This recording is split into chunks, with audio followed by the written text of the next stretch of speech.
ছেলের ৩০তম বার্থডে বলে কথা। আর বার্থডেতে মজা হবে না, হৈ হুল্লোড় হবে না, তা কি হয়? দুপুরবেলা একদম সিম্পল মেনু ছিল, যেহেতু আমাদের সমস্ত গেস্ট নিমন্ত্রিত ছিল রাত্রেবেলা।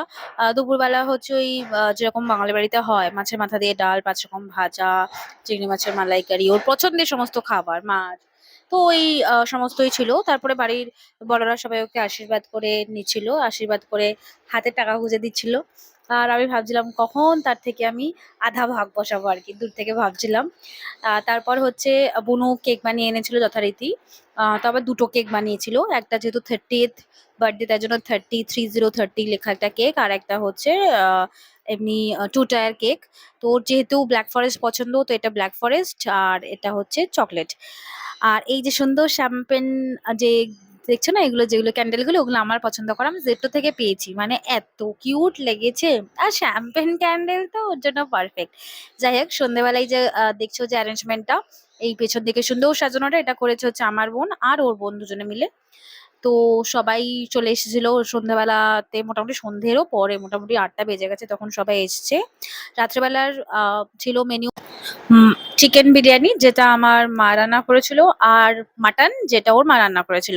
সেদিনকে এত টায়ার্ড হয়ে গেছিলাম আর ভিডিও করতে পারিনি, আর ওকে গিফট দেওয়া হয়নি। পরের দিন হচ্ছে আমি পুরো এই গিফটটা ওর জন্য রেডি করে এনেছিলাম, পুরো একটা মানে জিমের একটা কম্বো, মানে জিমের ব্যাগ থেকে শুরু করে তারপরে জিমের হচ্ছে ওই একটা যেটা সিপার যেটা বলে, সেটা থেকে শুরু করে এর ইনসুলেটেড সিপার একটা খুব সুন্দর।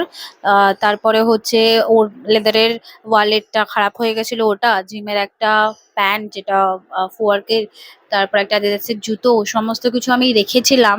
বাট আগের দিন এত ব্যস্ত ছিলাম যে আমি দিতে পারিনি। এটা হচ্ছে ওর প্রিয় পারফিউম, যেটা হচ্ছে একজন আমার একটা বোনই বানায়, খুব সুন্দর বাড়িতে বানায়, তো ওর খুবই পছন্দের এটা, দিয়েছিলাম।